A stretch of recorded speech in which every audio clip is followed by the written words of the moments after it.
नमस्कार, welcome to career मंत्रा 9.1। मैं अंकित यादव आपके अपने YouTube चैनल में आपका स्वागत करता हूं। जैसा कि थंबनेल पर आपके देख सकते हैं कि आज की क्लास में हम यूपी टेट का सॉल्व पेपर 2014 डिस्कस करेंगे। यह पेपर आपका 23 फरवरी 2014 को हुआ था। आज की क्लास में हम ईवीएस का पार्ट डिस्कस करेंगे। आपने अभी तक चैनल को सब्सक्राइब नहीं किया हो तो कर लीजिए और बेल आइकन पर ऑल का क्लिक कर लीजिए। चलिए फर्स्ट क्वेश्चन देखते हैं। आज की क्लास का फर्स्ट क्वेश्चन क्या है। आज की क्लास का फर्स्ट क्वेश्चन है, वायु दाब मापने वाला यंत्र किस नाम से जाना जाता है। ऑप्शन है बैरोमीटर, थर्मामीटर, सीस्मोग्राफ, हाइग्रोमीटर। तो इस क्वेश्चन का राइट आंसर हो जाएगा A option is right, barometer. वायु दाब मापने के लिए हम बैरोमीटर का यूज करते हैं। बॉडी का टेम्परेचर मापने के लिए हम थर्मामीटर का यूज करते हैं। भूकंप की जो तीव्रता होती है उसको मापने के लिए हम सीस्मोग्राफ का यूज करते हैं। और वायुमंडल की जो आर्द्रता होती है, नमी होती है, उसको मापने के लिए हम हाइग्रोमीटर का यूज करते हैं। वायु दाब के लिए बैरोमीटर और आर्द्रता के लिए हाइग्रोमीटर। नेक्स्ट क्वेश्चन की तरफ चलते हैं हम लोग। सेकंड क्वेश्चन है आज की क्लास का, बीटी कपास है एक संकर पौधा, एक ट्रांसजेनिक पौधा, एक प्राकृतिक पौधा, एक औषधीय पौधा। तो इस क्वेश्चन का राइट आंसर हो जाएगा बी ऑप्शन इज राइट, एक ट्रांसजेनिक पौधा है।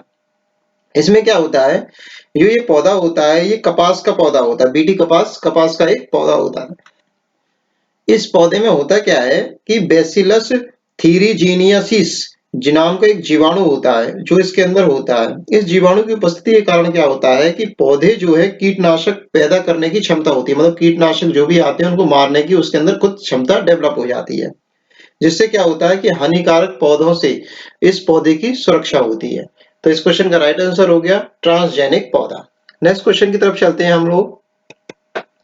कौन सा या सी हो सकता है वायुमंडल प्रदूषक अम्लीय वर्षा का मुख्य कारक है। मतलब जो वायुमंडल में के द्वारा जो अम्लीय वर्षा होती है उसका मुख्य कारक निम्नलिखित में से कौन सी गैस है। ऑप्शन है SO2, H2S, HCl, N2। तो इस क्वेश्चन का राइट आंसर हो जाएगा SO2, सल्फर डाइऑक्साइड। ठीक है। होता क्या है कि औद्योगिक चिमनी वगैरह से जो धुआं निकलता है तो उसमें SO2 गैस होती है। SO2 गैस वायुमंडल में पहुंच जाती है।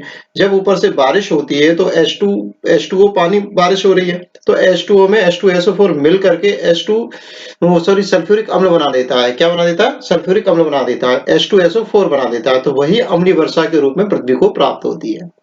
नेक्स्ट क्वेश्चन की तरफ चलते हैं।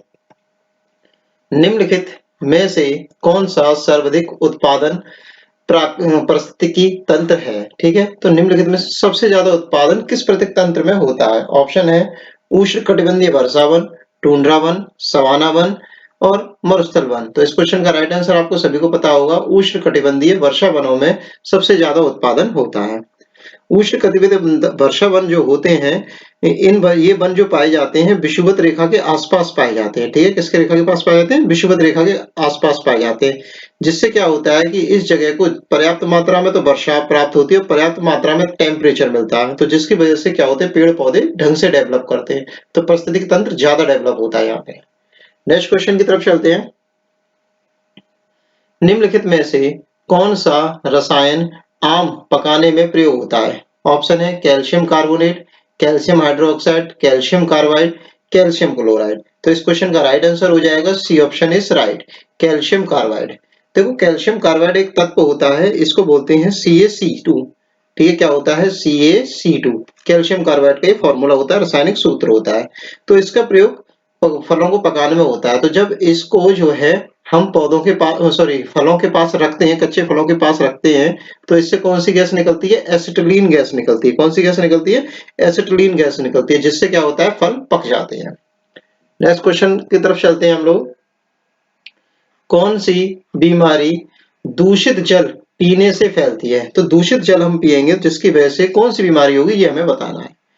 ऑप्शन है एड्स, टाइफाइड, एनीमिया और टिटनेस। तो इस क्वेश्चन का राइट आंसर हो जाएगा B option is right, typhoid. Typhoid नाम की बीमारी जो है दूषित जल मतलब गंदा जल पीने से होती है, खराब जल पीने से होती है। इसको हम जो है आंत का बुखार भी बोलते हैं या फिर आंत ज्वर भी बोलते हैं। ठीक है। आंत का बुखार या आंत का ज्वर भी बोलते हैं किसे? टाइफाइड नामक बीमारी को। ठीक है। ये जो बीमारी होती है साल्मोनेला टाइफोसा नामक जीवाणु की वजह से होती है।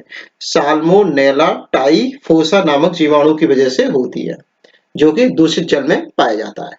नेक्स्ट क्वेश्चन है, निम्नलिखित में से कौन सी ग्रीन हाउस गैस नहीं है? आपको ग्रीन हाउस गैस नहीं है ये बताना। तो इसका मतलब क्या है कि इसमें से 3 जो है ग्रीन हाउस गैसेस होंगी और एक ग्रीन हाउस गैस नहीं होगी, उसी का नाम हमें सर्च करना है। ऑप्शन है CO2, N2O, CO, CH4। नाम वैसे मैं पढ़ा देता हूँ, बता देता हूँ। कार्बन डाइऑक्साइड, CO2 होता है carbon dioxide, nitrous oxide, carbon monoxide और मैथेन। तो इस क्वेश्चन का राइट आंसर हो जाएगा carbon monoxide. C option is right. Carbon monoxide जो है ग्रीन हाउस गैस नहीं है और बाकी ये तीनों गैसेस ग्रीन हाउस गैसेस हैं। ठीक है, नेक्स्ट क्वेश्चन की तरफ चलते हैं हम लोग। इन तीन के अलावा, एक सेकंड, इन तीन के अलावा एक गैस और है जो कि ग्रीन हाउस गैस है, उसको बोलते हैं CFC। कौन सी गैस है green house gas? CFC, chlorofluorocarbon. ठीक है, नेक्स्ट क्वेश्चन है हमारा, इनमें से कौन द्विबीजपत्री पौधा है? ऑप्शन है बांस, केला, गन्ना और सरसों। तो इस क्वेश्चन का राइट आंसर हो जाएगा डी ऑप्शन इज राइट, सरसों। देखिए होता क्या है, जो सरसों है, अरहर है, मटर है, चना है, ये सभी द्विबीजपत्री पौधों के एग्जाम्पल है। द्विबीजपत्री पौधे उन्हें कहते हैं जिन पौधों का जो बीज होता है, जिनके अंदर जो बीज पाया जाता है, तो उस बीज को जब हम तोड़ेंगे तो वो दो पत्रों में, दो पत्र में या दो पत्तों में डिवाइड हो जाएगा।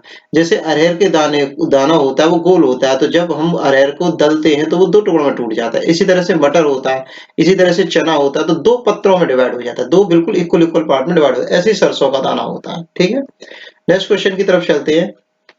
9 क्वेश्चन देखते हैं।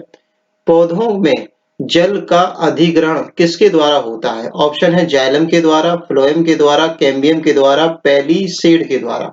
तो पौधों में जल का अधिग्रहण किसके द्वारा होता है, तो ये हमें बताना है।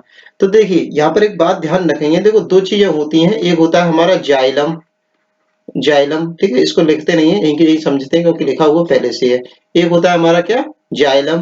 तो जाइलम तो करता है जल का और फ्लोएम करता है किसका, फूड का, मतलब भोजन का। ठीक है, अब जा से जाइलम और फ्लोएम से फूड। ठीक है, तो जाइलम किसका करता है, जल का करता है। तो इसका आंसर आपको यही समझ में आ गया होगा कि पौधों में जल का अधिग्रहण किसके द्वारा होता है, तो जाइलम के द्वारा होता है। तो जाइलम इसका आंसर हो जाएगा। ठीक है, जमीन की जड़ों से, जड़ों में क्या होता है, जाइलम होता है, जड़ों से तो जल को ये लेता है और जो फूड बनता है वो पत्तियों से लेकर के फ्लोएम जो है पेड़ के अन्य भागों तक पहुंचाता है। नेक्स्ट क्वेश्चन की तरफ चलते हैं हम लोग। कौन सा कौन सा प्रथम साहित्य स्रोत है? ठीक है, ऑप्शन है ऋग्वेद, सामवेद, यजुर्वेद, अथर्ववेद। तो इस क्वेश्चन का राइट आंसर आप सबको पता होगा शायद, यजुर्वेद। ठीक है, ऋग्वेद इसका राइट आंसर हो जाएगा। ये ऑप्शन इज राइट। जो ऋग्वेद है सबसे पुराना आपका साहित्य है या ग्रंथ है। ठीक है, इसमें सबसे मुख्य देवता जो है वो कौन है, आपका इंद्र है। कौन है आपका मुख्य देवता? इंद्र है। और इसमें जो है आपके ऋग्वेद में कितने आपके सूक्त हैं? 1028 सूक्त हैं। कितने सूक्त हैं? 1028 सूक्त हैं। और कितने मंडल हैं इसमें? 10 मंडल हैं। नेक्स्ट क्वेश्चन की तरफ चलते हैं हम लोग। वायुमंडल में 99% भाग किन दो गैसों के विस्तार से है? ठीक है, कौन सी दो गैसें मिलकर के 99% पार्ट को बनाती हैं, ये आपको बताना है। ऑप्शन है ozone oxygen, oxygen nitrogen, carbon dioxide और ओजोन, आर्गन और ओजोन। तो इस क्वेश्चन का राइट आंसर हो जाएगा बी ऑप्शन इज राइट। ठीक है, अब सुनिए, सबसे ज्यादा जो गैस होती है 78%, वो होती है आपकी क्या, नाइट्रोजन गैस होती है, N2। और 21% जो गैस होती है वो आपकी O2, ऑक्सीजन गैस होती है। अब यही दो गैसें वातावरण में, वायुमंडल में सबसे ज्यादा होती है और बाकी का बचा रह गया 1%। 1% में अन्य गैसें आती हैं। तो इन दोनों को जब हम ऐड करेंगे तो टोटल आ जाएगा आपका 99%। तो 99% किन दो गैसों का विस्तार है? नाइट्रोजन और ऑक्सीजन का। तो B option is right. Next question की तरफ चलते हैं हम लोग। पर्यावरणीय पर्यावरणीय अध्ययन में शिक्षण भ्रमण का मूल उद्देश्य है। तो पर्यावरणीय अध्ययन के लिए हम अध्ययन करने के लिए, ईवीएस का अध्ययन करने के लिए हम शैक्षिक भ्रमण करते हैं, तो उससे फायदा क्या होता है ये हमें बताना है। ऑप्शन है बच्चों की ऊर्जा को विकसित करना, बच्चों की ऊर्जा बहुत डेवलप होती है। छात्रों के लिए प्रत्यक्ष अनुभव पैदा करना, मतलब छात्रों जो भी चीज हमने पढ़ाई है वो सामने से देख सकते हैं उसे प्रत्यक्ष रूप से। समाजीकरण को बढ़ावा मिलता है। टीम भावना का बढ़ावा मिलता है। तो इस क्वेश्चन का जो ज्यादा सटीक ज्यादा फायदा जो मिलता है वो बी ऑप्शन इज राइट। छात्र क्या है कि किसी भी जो हम उसको दिखाने ले जा रहे हैं, शैक्षणिक भ्रमण करा रहे हैं, तो उसमें वो चीजों को प्रत्यक्ष देखता है, ठीक है, तो प्रत्यक्ष अनुभव होता है उसे, ठीक है। आंखों से कोई चीज देखेगा बच्चा ज्यादा समय तक, ज्यादा लंबे समय तक याद रखेगा, ठीक है। इसीलिए जब हम मूवीज वगैरह देखते हैं तो मूवीज हमें ज्यादा समय तक क्यों याद रहती है, क्योंकि उसमें क्या होता है कि हम सुनने के साथ साथ देखते भी हैं चीजों को, तो वो हमें ज्यादा समय तक याद रहती हैं, ठीक है। नेक्स्ट क्वेश्चन की तरफ चलते हैं हम लोग। कारकीय रूप से शुष्क मिट्टी की क्या विशेषता होती है, तो जो शुष्क मिट्टी होती है उसमें क्या क्वालिटी होती है वो आपको बतानी है। उसमें अधिक जल होना चाहिए, पौधों को प्रकाश पर्याप्त नहीं मिलता है, मिट्टी में लवण सांद्रता अधिक होगी, मिट्टी कठोर होती है। तो इस क्वेश्चन का राइट आंसर हो जाएगा सी ऑप्शन इज राइट। मिट्टी में लवण सांद्रता अधिक होगी, ऐसी मिट्टी में क्या होगा, शुष्क मिट्टी में जो होगा वो सबसे ज्यादा क्या होगा, लवण, मतलब कि लवण जो होंगे वो सबसे ज्यादा होंगे। तो इस क्वेश्चन का राइट आंसर क्या हो जाएगा, C option is right. Next question देखते हैं। सतत और व्यापक मूल्यांकन, मतलब कि जो नंबर्स मिलते हैं, मूल्यांकन होते हैं, टेस्ट होते हैं, मूल्यांकन क्यों आवश्यक है। सतत मतलब सतत लगातार, व्यापक मतलब बड़े तौर पर, क्यों जरूरी है मूल्यांकन, टेस्ट होना क्यों जरूरी है। ऑप्शन है शिक्षार्थियों में ने कितना सीखा, शिक्षार्थियों ने कितना सीखा है जानने के लिए ये होना चाहिए। शिक्षार्थियों की प्रगति निरंतर ना बनाए रखने के लिए। निरंतर मूल्यांकन होते रहने से शिक्षार्थियों में परीक्षा का अनावश्यक भय नहीं होता है, बिल्कुल सही, ये ज्यादा अच्छा है, ठीक है। परीक्षा प्रणाली को महत्व देने हेतु नहीं, तो सी ऑप्शन इज राइट, ठीक है। निरंतर मूल्यांकन होते रहने से शिक्षार्थियों में परीक्षा का अनावश्यक भय नहीं होता, तो अनावश्यक भय नहीं होता है, ठीक है, डर नहीं रहता परीक्षा के लिए कि परीक्षा हो गई कैसे देंगे हम लोग, तो ये भय नहीं रहता है, तो इससे ये फायदा आपको मिलता है। आप जानते होंगे कि पहले क्या होता था, अब तो खैर बच्चे समझदार हो गए हैं, माँ बाप थोड़ा से जागरूक भी हो गए हैं। तो पहले क्या होता था, जब जैसे हाई स्कूल का रिजल्ट आता था, 10th का रिजल्ट आता था, बहुत से बच्चे रिजल्ट आने से पहले ही सुसाइड कर लेते थे। वो यही नहीं देखते थे कि रिजल्ट में क्या आया, ठीक है, कि पास हुए फेल हुए, वो उससे के डर के मारे कहीं हम फेल ना हो जाए, इस डर से ही सुसाइड कर लेते थे। तो ये भय था उनके अंदर मूल्यांकन का, ठीक है, टेस्ट का भय था। अब क्या है, अब क्या हो गया है नई पद्धति में कि हर महीने तो टेस्ट होते रहते हो और 4 महीने पे वो आपके पेपर होते रहते हैं, तो उससे क्या है कि भय नहीं रहता, शिक्षक टीचर बच्चों के अंदर भय नहीं रहता है परीक्षा का, तो ये आवश्यक हो गया है निरंतर मूल्यांकन। C option is right. Next question है 15। चरने वाले पशु, चरने वाले पशु वनस्पति को कैसे बदलते हैं। ऑप्शन है बीज प्रकीर्णन द्वारा, पर परागण द्वारा, चुनकर चरना, रोग फैलाकर, ठीक है। तो इस क्वेश्चन का राइट आंसर हो जाएगा सी ऑप्शन इज राइट, चुनकर चरना, चुनकर चरते हैं चीजों को, ठीक है। होता क्या है, जो भी ये पशु होते हैं चरने वाले, सभी वनस्पतियों को समान रूप से नहीं चरते, सबको नहीं चरते हैं, ठीक है, बल्कि कुछ वनस्पतियों को ही, मतलब उसमें कुछ निश्चित वनस्पतियां होती हैं उन्हीं को खाते हैं, जिसमें से जो वनस्पति जिनको वो खा रहे हैं, मतलब कुछ ही वनस्पतियों को, पर्टिकुलर वनस्पति को खाएंगे, हर एक को नहीं खाएंगे, सूंघ सूंघ कर खाते हैं, ठीक है। और जिस पर्टिकुलर, मतलब जिस एक वनस्पति या जिस 2-3 वनस्पतियों को वो खा रहे हैं उस जमीन में से, वो धीरे धीरे करके वहां से नष्ट हो जाती है, खत्म हो जाती है, और उनके स्थान पर अन्य वनस्पतियां वहां पर उग आती हैं, ठीक है। तो चरने वाले पशु कैसे वनस्पतियों को कैसे बदल देते हैं, चुनकर बदल देते हैं, मतलब चुन चुन कर खाते हैं वो लोग। नेक्स्ट क्वेश्चन है, ये नेक्स्ट क्वेश्चन नहीं है, ये बार बार मैं हर क्लास में डालता हूँ, वो इसलिए डालता हूँ कि आप चैनल को सब्सक्राइब नहीं कर रहे हैं, वीडियो को देखकर चले जाते हैं और व्यू बहुत आ रहे हैं पर सब्सक्राइब नहीं कर रहे हैं, तो आपके व्यू करने के लिए, आपको देखने के लिए बहुत बहुत धन्यवाद, परंतु सब्सक्राइब भी करिए चैनल को और इस परिवार को अच्छे से बढ़ाइए, जिससे हम आपके लिए अच्छे से अच्छी वीडियो और ला सकें, ठीक है। अभी वीडियो खत्म नहीं हुई, अभी 15 क्वेश्चन और बचे हैं, तो नेक्स्ट क्वेश्चन की तरफ चलते हैं। नेक्स्ट क्वेश्चन हमारा 16 क्वेश्चन है। निम्नलिखित में से कौन स्वस्थ अस्थियों के लिए आवश्यक है, स्वस्थ अस्थियों के लिए कौन आवश्यक है ये आपको बताना है। ऑप्शन है पोटेशियम और विटामिन के, कैल्शियम और विटामिन ई, कैल्शियम और विटामिन सी, कैल्शियम और विटामिन डी। तो इस क्वेश्चन का राइट आंसर हो जाएगा कैल्शियम और विटामिन डी, तो D option is right, D option is right. Calcium, हड्डियों के लिए कैल्शियम और विटामिन डी दोनों ही आवश्यक होते हैं। होता क्या है कि जो आपका विटामिन डी है, इसका रासायनिक नाम जो होता है वो कैल्सीफेरॉल होता है, क्या होता है, कैल्सीफेरॉल होता है। और यह विटामिन, जो विटामिन डी है आपकी, विटामिन डी ही एक ऐसी विटामिन है जो कि आपको प्राकृतिक रूप से मिलती है, जो कि सूर्य की रोशनी से मिलती है। सूर्य जो होता है उसकी किरणों से हमें विटामिन डी मिलती है। सूर्य की किरणें हमारी बॉडी के अंदर जाती है और हमारी त्वचा उससे रिएक्शन करती है और उससे क्या है विटामिन डी को बनाती है, ठीक है। और कैल्शियम हमारी हड्डियों में होता है, जैसे कि हम दूध पीते हैं, कैल्शियम वाली चीजें खाते हैं तो उससे हमें कैल्शियम प्राप्त होता है। तो हड्डियों के लिए, स्वस्थ हड्डी बनाए रखने के लिए हमारे लिए दोनों चीजें जरूरी हैं, कैल्शियम और विटामिन डी। नेक्स्ट क्वेश्चन है हमारा,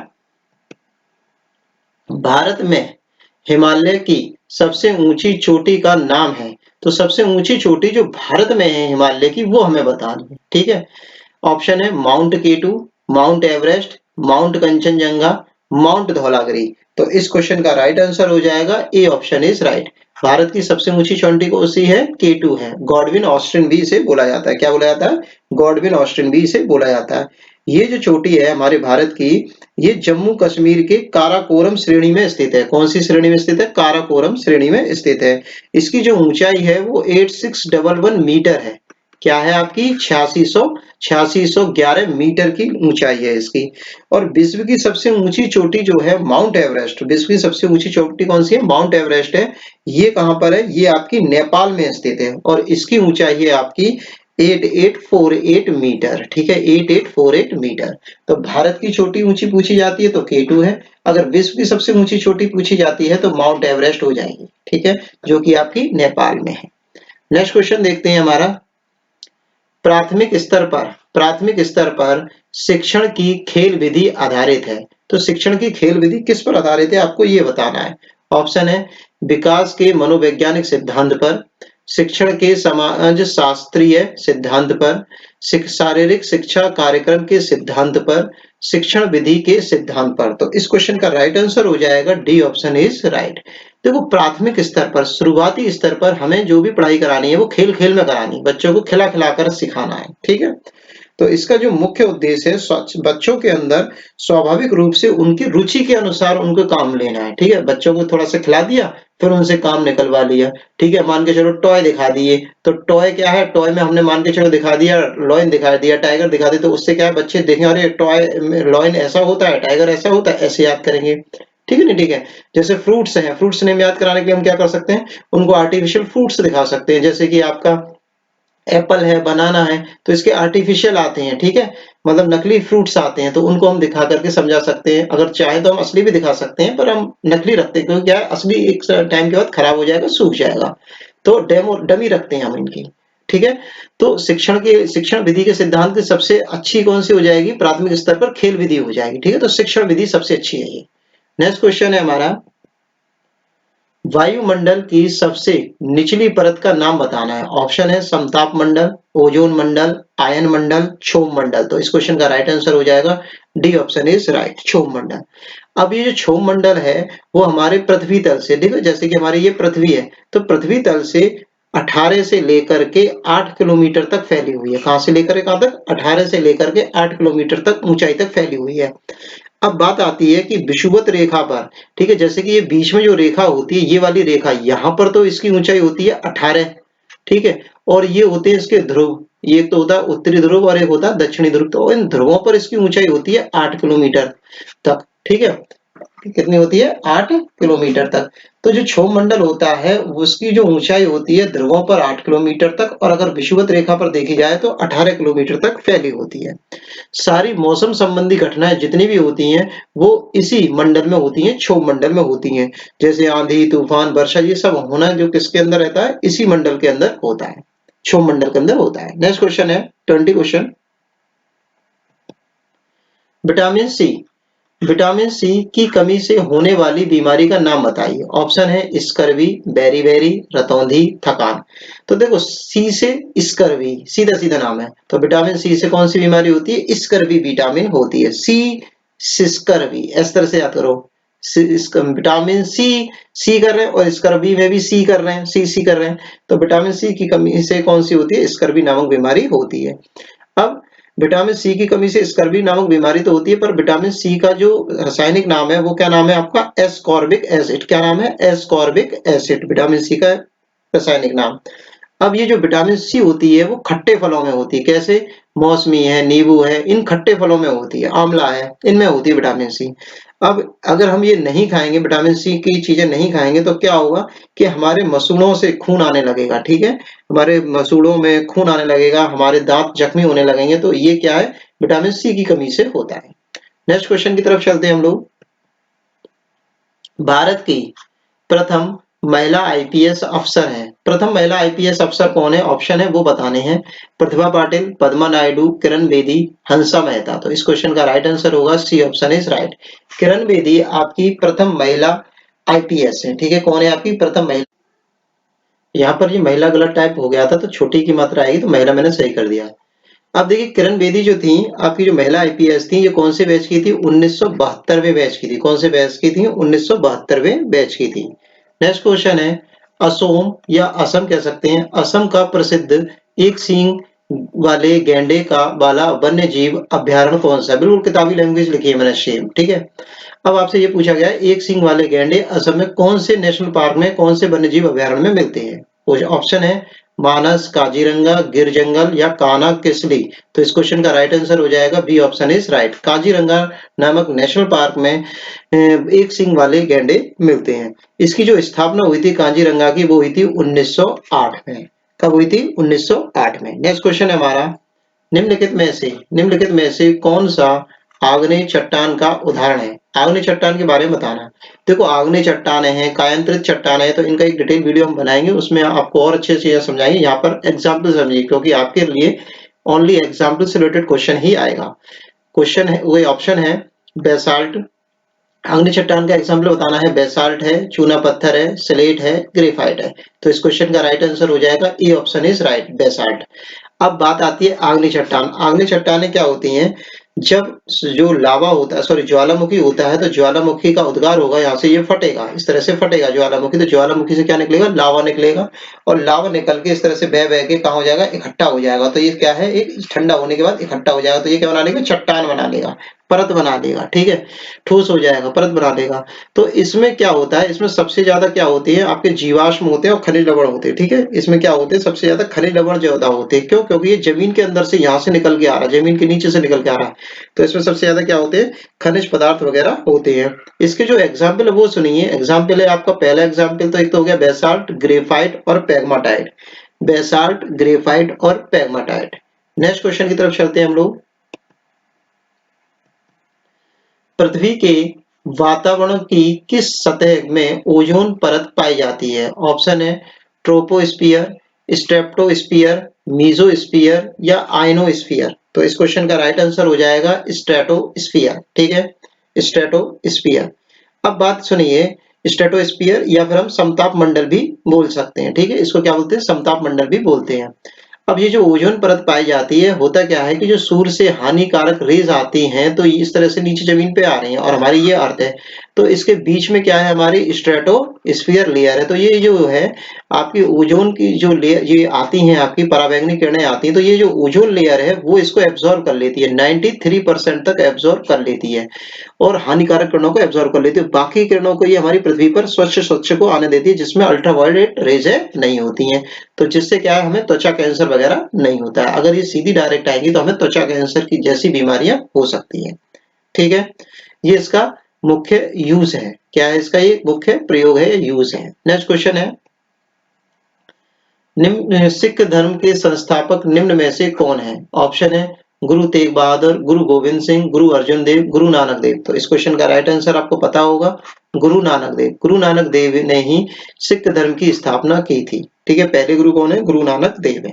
इनका जन्म जो हुआ था पंजाब के तलवंडी में हुआ था। कहाँ हुआ था? पंजाब के तलवंडी में 1469 में। पंजाब के तलवंडी में 1469 में इनका जन्म हुआ था। नेक्स्ट क्वेश्चन की तरफ चलते हैं हम लोग। नेक्स्ट क्वेश्चन है, भूकंप की तीव्रता मापने का यंत्र है। अब देखो, ये क्वेश्चन बहुत फेमस है, बहुत बार आया है। ठीक है, तो ऑप्शन है इसके फिजियोग्राफ, सीस्मोग्राफ, कार्डियोग्राफ, बैरोग्राफ। तो ये आपको याद भी हो गया होगा, सीस्मोग्राफ। अगर आपने इससे पहले वाली वीडियो देखी होंगी तो उसमें ये क्वेश्चन आया है कई बार। ठीक है, तो इस क्वेश्चन का राइट आंसर हो जाएगा सीस्मोग्राफ। ठीक है, नेक्स्ट क्वेश्चन की तरफ चलते हैं हम लोग।